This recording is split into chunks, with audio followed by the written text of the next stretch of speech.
Hey BoLS fans, AdamHarry back again with another BoLS review. Today we're taking a quick look at the new Noah quarter. This is for July 2015. Yeah, it should be out in stores if it's not out already. Anyway, it's got some pretty cool articles in there real quick. I'm not going to go through each and every article, but I did want to touch on some of the highlights and some of the cool stuff that you'll get in this Noah quarter. First off, that's the front cover. Let's go ahead and jump on in. And excuse me, I do have a camera in the way here. So there's the table of contents. Lots of really cool stories this week. There's tons of really nice hobby articles in here too, so painting tips, pinning tips, and some other cool stuff too, and which we'll all jump into, and a couple of really nice previews.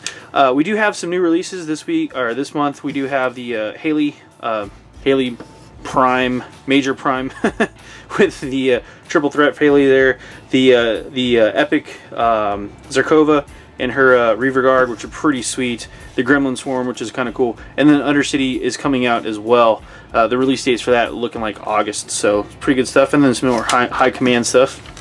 Some new releases as well. You got the Extreme Dire Troll, all this really cool stuff. These guys are really cool. The Artist Sentinel, Artist Soldier Heavy Weapon, Heavy War Beast plastic kits coming out too for Scorn. So pretty cool stuff there. Ants and Durst as well. Rock of the Faith. Metal rocking the thing, yeah, good stuff there. We also have this crazy extreme Carnivian. It's pretty insane looking, so cool stuff there. We also, looks like the War Machine Convergence box as well coming out, and then some new good stuff for Signar, the Reliant Stormclad Heavy Warjack kit.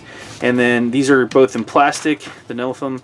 And then we just have some good stuff going on. This is one of the cool articles I wanted to go over real fast with the model preview here for Savio Montero Acosta. As you can see here, he is a Merc Thermite character solo. He's pretty cool. He's a Merc, but he pretty much only works for Signar, as you can see there. His stat line, speed 7, but really nice, he's a Mat 9. So if you're a War Machine player, you know how ridiculous a Mat 9 guy is. He's going to be threatening all the way up to defense 16, 17 with ease, and he's pretty awesome. He's got a dodge ability, riposte, and steady, and swift vengeance. He also has a Stormglaive with Weapon Master, which is pretty nice. So coming off at a POW 12, so he's going to tear up other solos. His backstory is he wants to test himself against other melee guys. So pretty cool stuff there for Senor Acosta. Keep on going here. We do have the new the pins and stuff, which is nice. I wanted to go through the really quick Undercity preview slash scenario they have in the game, which is pretty cool. They have a quick rundown of how it all works. It's a nice article to read if you are interested in getting into the new Undercity game. So pretty cool stuff.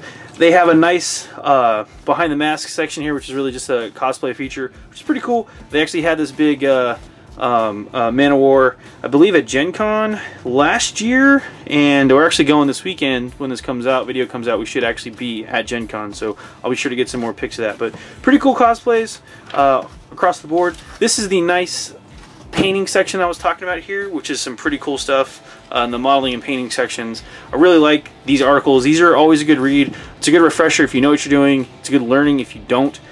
So they have some couple of different examples. Light to dark example, so basically starting from a darker base and then highlighting up, going from a light base and then coloring down, which is an interesting concept, which was some good stuff in there for me, just learning as well, and then going from the mid-tone. So that's a pretty cool concept.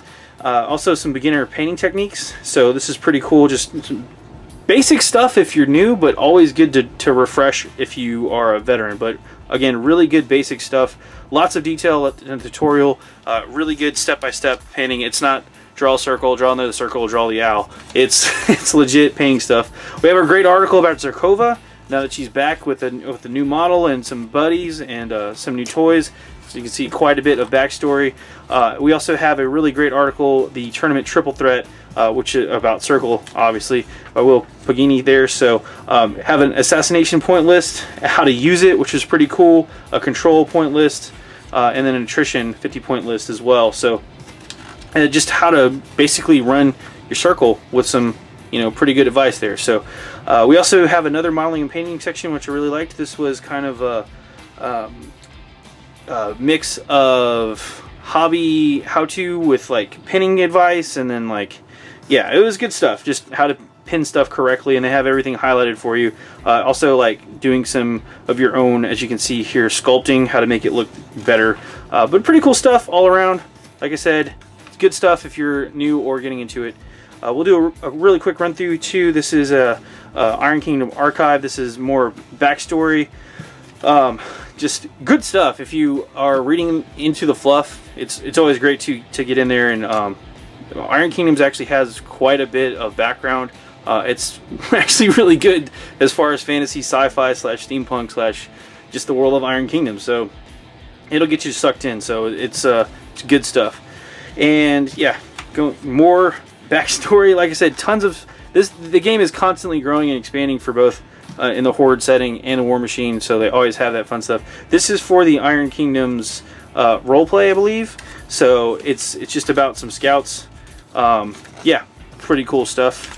I think that's a new race, if I remember correctly. Trying not to give it all away, but we also have some really great painting advice. Again, more painting stuff. If you're a hobbyist, you should be subscribing to Norquarter, or at least taking a quick look at it, because it's got some really great painting advice. Painting fur has always been a pain in the butt to me, so that's really cool. They have more stuff on how to do that. So yeah, that's pretty much all of it. I don't want to spoil everything, and again, I know this is a quick run through. We do have a couple more units for at the end back here. Again, this is for the Iron Kingdoms role-playing game, and then yeah, so I don't want to ruin it and give it all away, but just a really quick rundown of the new Norquarter for July. Tons of good stuff in here. I do recommend you pick it up, take a look. You know, and you know, you can always subscribe if you want to our channel, but also to Norquarter from Privateer Press. It's good stuff, man. You will not be disappointed. It is actually worth it, especially if you're a Iron Kingdoms slash War Machine Hordes player. You're gonna get some good tournament tips in there, some good gameplay tips. It'll help you expand your knowledge of the setting, which is always fun. And of course, just the painting and modeling stuff is always good, if even just hobby stuff in general. So Norquarter is actually a really great magazine. Here at BoLS, we've been actually been getting it for a while. This is kind of a test video to see if you guys want more of these, or we have written reviews as well. We've had those in the past, but I just wanted to show it off because I'm really been impressed with the past couple of months of getting Norquarter, and been very pleased with getting that. So again, Adam here from BoLS signing off. Questions, comments, drop them below. We do actually read those. I just don't always comment back. So, but yeah, Adam here from BoLS signing off. Thanks again for watching. Have a good one.